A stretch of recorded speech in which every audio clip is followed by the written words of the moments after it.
Hello everyone. I welcome you all to the Sikshak IS channel. Guys, we know that this channel is mainly for your UPSC as well as KAS preparation. Okay? And the exams that we are dealing here are of multiple characters as in like कि यहाँ पर SSC के लिए भी आप पढ़ सकते हैं, यहाँ पर आप किसी अदर गवर्नमेंट एग्ज़ाम के लिए भी पढ़ाई कर सकते हैं क्योंकि देखिए सब्जेक्ट तो सेम ही रहता है, बस उसकी ऑब्जेक्टिविटी चेंज हो जाती है हर पेपर में। अब एसएससी का जो करेक्टर है वो करेक्टर आपका यूपीएससी का नहीं होगा क्योंकि वहाँ पर फैक्चुअल डेटा ज़्यादा है और जो आपका यूपीएससी सिविल सर्विसेज है उसमें आपका एनालिटिकल डेटा ज़्यादा है। ठीक है, तो हम लोग रैपिड रिवीजन सीरीज़ कर रहे हैं दोस्तों, जीएस का, मॉडर्न इंडिया का, और हम लोगों ने स्पेक्ट्रम बुक को रेफ़र किया है क्योंकि उस बुक में वो अपने आप में ही खुद से एक नोट्स है, लेकिन उसको थोड़ा सा और क्या इंपॉर्टेंट नोट्स पढ़ने हैं उसमें से वो हम लोग देख रहे हैं हर दिन। और सेकंड लास्ट या थर्ड लास्ट चैप्टर है मॉडर्न इंडिया के, इसमें 2 दिन में कंप्लीट हो जाए आपका मॉडर्न इंडिया। और मैं वही इंपॉर्टेंट पॉइंट्स बताता हूँ दोस्तों जो कि आपके पेपर के लिए काफ़ी इंपॉर्टेंट है। And I challenge you guys कि जब भी आप लोगों का पेपर आएगा, देखिएगा जो भी क्वेश्चन होंगे आपके मॉडर्न इंडिया से और जितना मैंने मार्किंग कराई है आपको उसमें से कुछ भी बाहर नहीं आएगा। That I promise you, that I completely assure you of कि not to be fearful of. ठीक है, तो आज का चैप्टर चालू करते हैं, that is towards freedom and partition. अब देखिए फ्रीडम एंड पार्टीशन मतलब कि 1939 से 1947 तक ये पूरा है दोस्तों। ठीक है, और ये चैप्टर 22-25 है, मतलब कि क्विट इंडिया मूवमेंट तक चलेगा अब आपका। पार्टीशन कब? आपका माउंट बैटन प्लान है ना 1947। तो अब जो है ना ये खत्म ही हो जाएगा, एक दो लेक्चर्स में आपका खत्म हो जाएगा ये पूरा। So be assure of that. Okay, तो चलिए यहाँ पे देखते हैं पहले क्या है। देखिए nationalist response in the wake of world war 2। देखिए एक बार वर्ल्ड वॉर 1 हुआ था तो उस टाइम पे सबको लगा था कि भाई सपोर्ट कर देते हैं ब्रिटिशर्स को सो दैट कि इनकी लीनियंसी आ जाए और शायद ये हमारी डिमांड्स मान जाए, लेकिन कुछ नहीं हुआ। ठीक है, अब वर्ल्ड वॉर 2 आ गया था, लेकिन इस टाइम में क्या हुआ था दोस्तों कि अब ना नाजिस थे, हाँ, इम्पेरियलिस्ट का ज़माना था, आपकी जर्मनी है ना, इटली, इन सब में चल रहा था आपका हिसाब। और इंग्लैंड उस वक्त काफ़ी पावरफुल किंगडम था अपने आप में। ठीक है, क्योंकि बहुत सारी कॉलोनीज इन्होंने बनाई हुई थी थ्रू आउट द वर्ल्ड।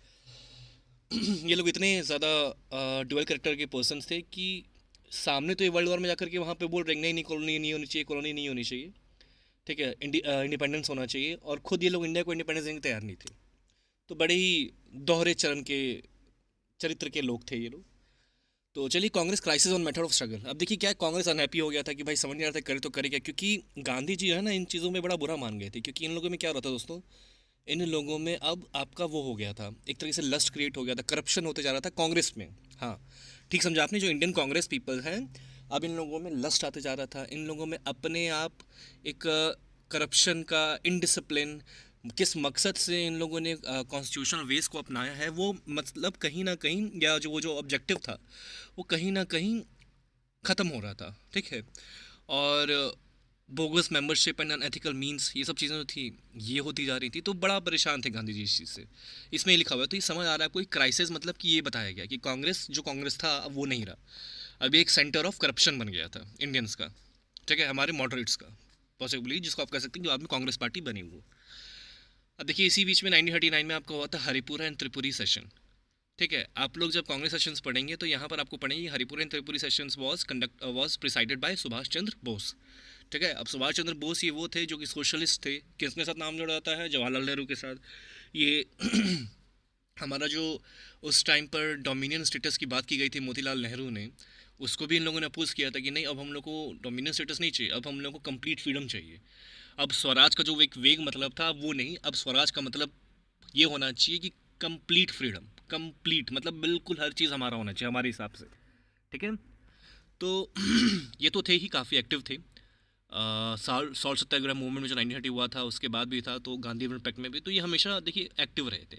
इन सब चीज़ों में जानने की जरूरत नहीं है, क्वेश्चन यहाँ से आने का आपका है नहीं, लेकिन हाँ ये क्वेश्चन जरूर आ सकता है कि who presided the Tripura session. तो the Haripura and Tripuri session was presided by Subhash Chandra Bose. तो हरिपुरा सेशन आपका 1938 में हुआ था, मैंने 1939 बोला, 1938 में हुआ था। और बोस साहब जो है प्रेसिडेंट इलेक्टेड हो गए थे इनके। अब देखिए बोस साहब का तरीका क्या था दोस्तों, इनको था कि रेडिकल वेज, ये रेडिकल वेज इन्होंने कहाँ से गेन किए थे इन्होंने, ये रेडिकल वेज जो थे इनके दिमाग में ये आ रहे थे आपके नाजी जर्मनी में जो चल रहा था, जापान का जो चल रहा था, रेवोल्यूशन चल रहा था, वो अपने आप को आज़ाद करने की कोशिश कर रहा था उस टाइम पर। तो वहाँ से ना इनके दिमाग में आया था कि यार रेडिकल ऑप्शन ही बचा है, and he was a socialist. Gandhi and boss both were socialist, but the point is that कि मीन्स अलग थे, तरीका अलग था सोशलिज्म को दिखाने का। अब सोशलिज्म आप जाओगे यूएसएसआर में, है ना, सोवियत रशियन में उधर जाओगे तो वहाँ पे सोशलिज्म का मतलब अलग है। तो आपका मकसद क्या है और आप सोशलिज्म वर्ड को ऐड कैसे कर रहे हो उस चीज़ में, दोनों में बहुत फ़र्क है। ये पॉलिटिकल साइंस वाले स्टूडेंट्स हैं वो समझ जाएंगे, क्योंकि उन्हें काफ़ी इंपॉर्टेंट है, ये सब वर्ड्स काफ़ी इंपॉर्टेंट होते हैं हम लोगों के लिए। ठीक है, तो चलिए, हरिपुरा सेशन जो है ये हुआ था भाई 1938 में, बोस साहब ने किया था। और इन्होंने नेशनल प्लानिंग कमेटी की बात की थी। ठीक है, इस टाइम पर उन्होंने बात किया था कि भाई इकोनॉमिक डेवलपमेंट की जो कंट्री है, हमें एक अपनी कमेटी बनानी चाहिए जो कि प्लानिंग करे फ्यूचर ऑफ इंडिया को लेकर के। तो ये कितनी अच्छी बात कही थी उन्होंने, और आज वो नेशनल प्लानिंग कमेटी के नाम से जानी भी जाती है। ठीक है, तो ये याद रखिएगा। नेशनल प्लानिंग कमेटी का भी लिखा हुआ है कहीं मॉडर्न इंडिया से, तो वहाँ पे कौन लिखना है, वो सुभाष चंद्र बोस लिखना है। ठीक है, Subhash Chandra Bose wins but Congress faces internal strife. अब देखिए इसका मतलब क्या है कि दोबारा से 1939 में सुभाष चंद्र बोस ने कहा कि मैं इलेक्शन के लिए खड़ा होता हूँ। गांधी जी खुश नहीं थे बोस के साथ। ठीक है, अब क्यों नहीं थे, क्योंकि गांधी जी को समझ नहीं आ रहा था कि इनका तरीका।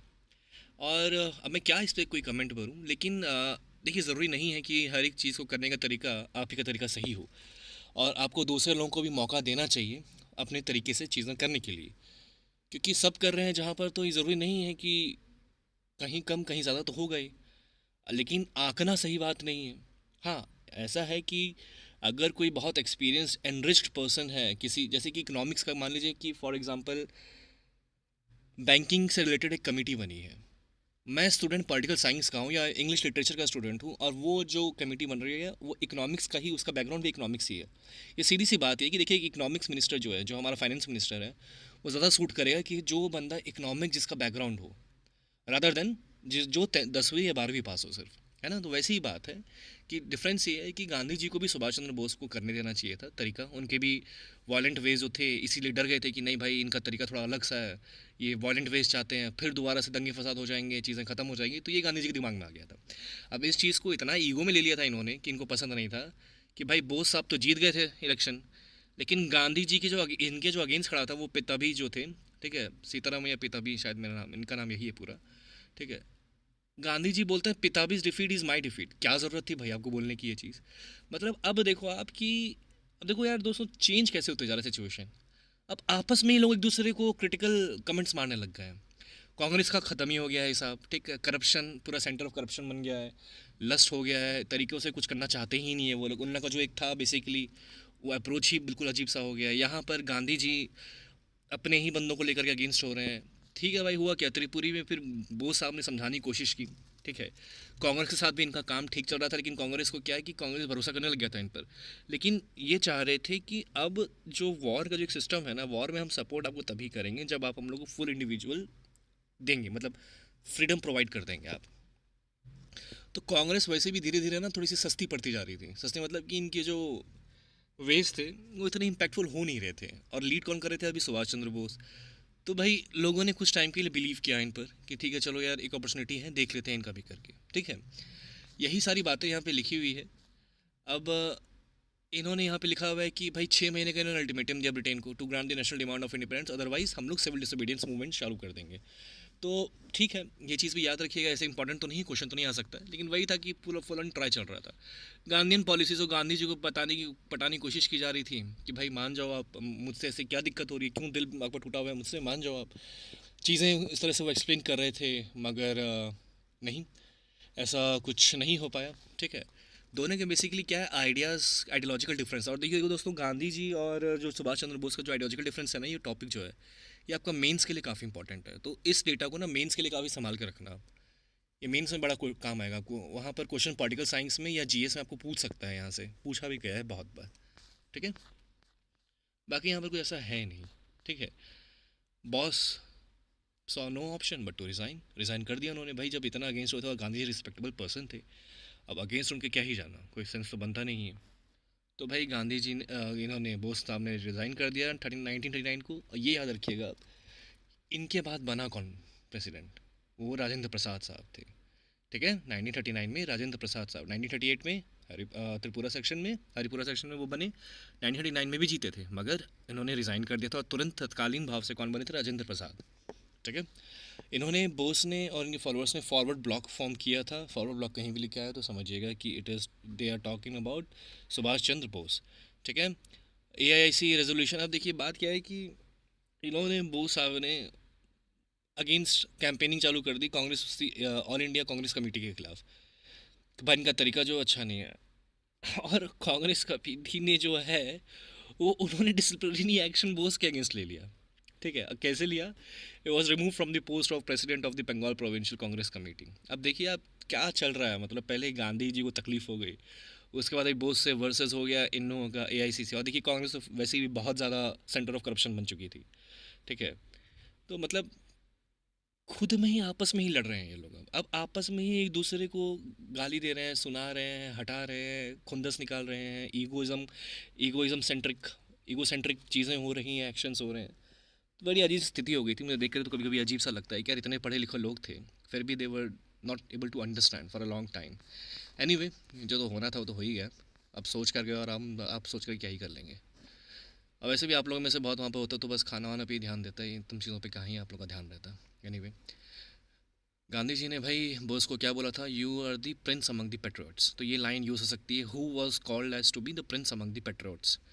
ठीक है, तो Subhash Chandra Bose, and who called him? Mahatma Gandhi.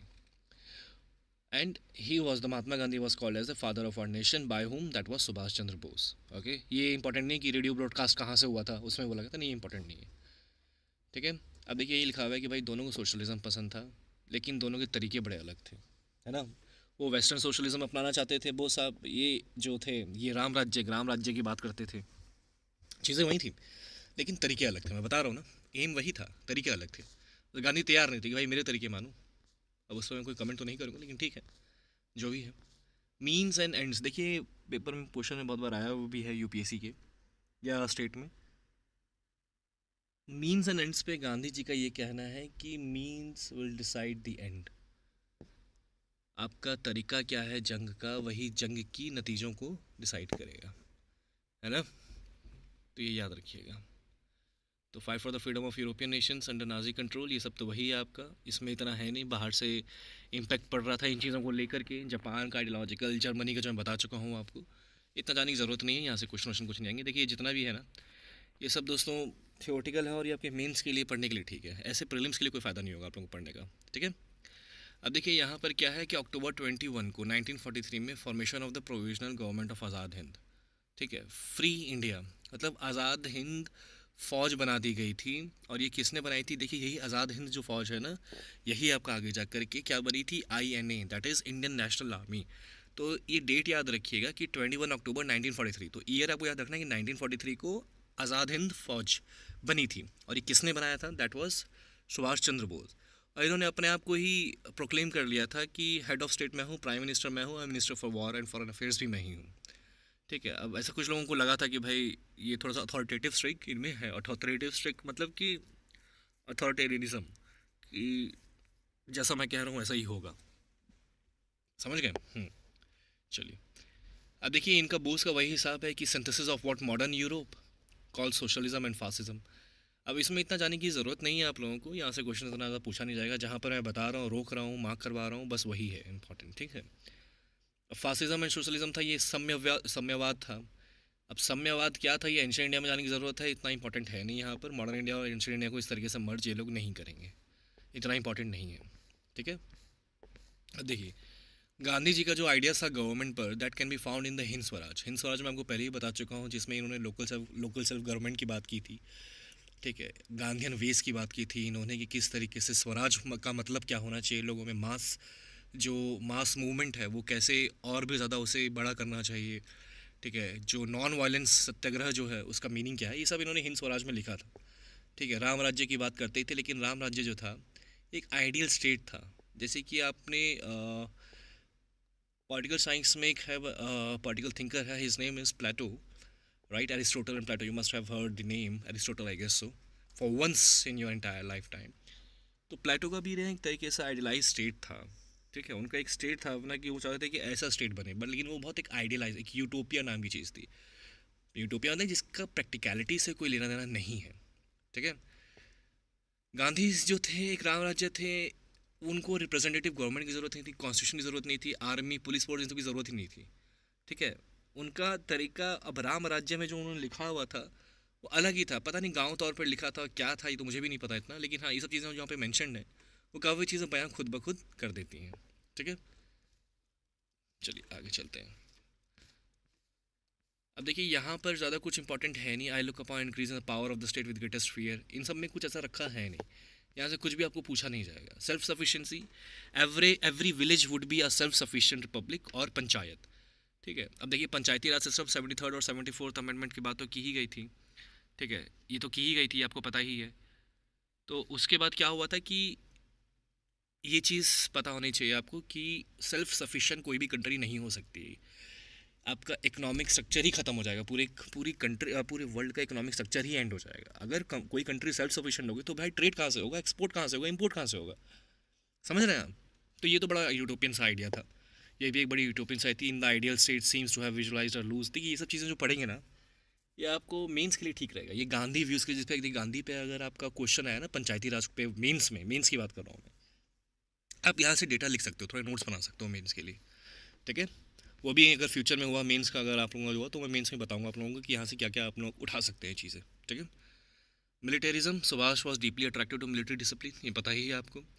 इनको डिसिप्लिन बड़ा पसंद था। और ये कहाँ से इम्पैक्ट हो रहे थे? ये हो रहे थे आपके जर्मनी से हो रहे थे, जापान से हो रहे थे, है ना। तो यही सब है। राम राज्य, self regulation would be, instability, ये सब इतना ध्यान नहीं देना। अब देखिए ideas on economy, Gandhi ji का स्वराज का मतलब क्या था? डिसेंट्रलाइज्ड इकोनॉमी, मतलब किसी के कंट्रोल में कोई एक पर्सन नहीं होना चाहिए जो चला रहा हो। ठीक है, it should be decentralization without state control. ठीक है, अब गांधी जी कैपिटलिज्म और वेस्टर्न सोशलिज्म तो बताइए था, कैपिटलिज्म के भी अगेंस्ट थे। ठीक है, क्योंकि इनको लगता था कैपिटलिज्म जो है बहुत एक्सप्लॉइटेटिव है। अब कैपिटलिज्म मतलब कि आप ये समझिए कि फैक्ट्री में आपको पता है कि अनएम्प्लॉयमेंट इतना ज़्यादा है, तो भाई लोगों को पैसा तो चाहिए जीने के लिए। तो जो काम हो सकता है आपका, मतलब जिसके लिए आपको अच्छे से पैसे मिलने चाहिए, वहाँ पर आपको भेड़ बकरियों की तरह काम कराया जा रहा है, एक्सप्लॉइट किया जा रहा है आपको। मतलब आपसे हद से ज़्यादा, अधिक से ज़्यादा काम कराया जा रहा है, आपसे उतना काम कराया जा रहा है और उसके लिए उतना दिया भी, रिम्यूनरेशन भी आपको उतना नहीं दिया जा रहा है। तो these are like some examples मैंने आपको दिए कि क्या कहने का सेंस है इनका यहाँ पर। ठीक है, इंडस्ट्रियलाइजेशन का। सर्वोदय विलेज इनका था, वही बैक टू द रूट्स मैंने बता चुका हूँ। ग्रास रूट डेवलपमेंट था इनका कि बिल्कुल विलेज, इंडिया जो है विलेज में बसती है, वहाँ जाकर के हम लोग डेवलपमेंट उठाना चाहिए। और ये बात सही भी बोल रहे थे, कुछ गलत तो नहीं बोला इन्होंने। 70% तो हमारी जो कंट्री है वो तो वहीं पर बसी हुई है। He was against large scale industrialization. Large scale industrialization का कहने का मतलब क्या था कि भाई अगर लार्ज स्केल इंडस्ट्रियलाइजेशन होगा तो मशीनरी आ जाएगी, मशीनरी आएगी तो भाई जो मैनुअल लेबर है उनको तो, उनके हाथ से तो नौकरियाँ ही चली जाएंगी, है ना। तो ये था इनका कहने का। बड़ी अजीब सी बातें थी, क्योंकि ये देखिए फ्यूचर शायद ये लोग भी नहीं सोच पाए थे कि आने वाले टाइम में इकोनॉमी में क्या हो, और आज सबको पता ही है कि इकोनॉमी क्या है। Bose consider economic freedom to be the essence of social and political freedom. ठीक है, अब इनको मॉडर्नाइजेशन चाहिए था भाई, इनको ये अलग, ये थोड़ा सा आगे का सोच रहे थे। इनको मॉडर्नाइजेशन चाहिए था, इनको प्लानिंग कमेटी बनानी थी, इनको वुमेन डेवलपमेंट सेल भी बनाना था, सब कुछ करना था बाबू साहब को। तो इकोनॉमिक फ्रीडम चाहिए थी, यहाँ से क्वेश्चन बन नहीं सकता इतना। चलिए आगे चलते हैं। ये सब ऐसे ही है, बेकार के पॉइंट्स हैं, यहाँ पे ध्यान देने की जरूरत नहीं है इतना, कुछ नहीं होगा यहाँ से आपका पेपर में। चलिए, वुमेन की बात थी भाई, दोनों ने अपवर्ड्स किया था वुमेन की पोजीशन को लेकर के। दूसरी बात ये थी कि गांधी जी ने एक बड़ा ही पेट्रियार्कल सा स्टेटमेंट दिया था, that women should be in home, ऐसा कुछ बोला था इन्होंने, है ना। एक थोड़ा पेट्रियार्कल स्टेटमेंट था जिसके लिए थोड़ा सा इन्हें क्रिटिसाइज भी किया गया था। ठीक है, चलिए।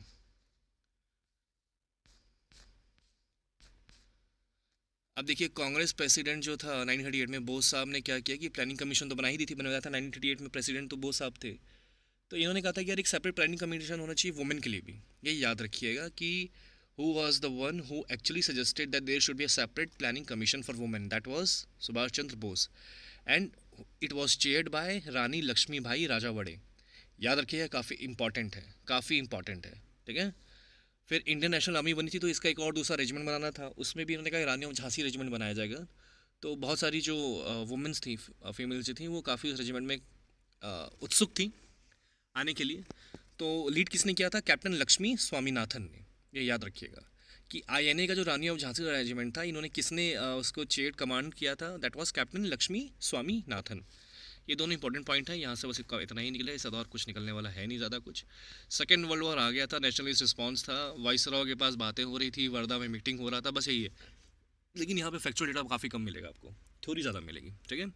तो चलिए एक दो लेक्चर में और ख़त्म कर देंगे, तब तक के लिए अपना पढ़ाई करते रहिए, ठीक है, चलिए।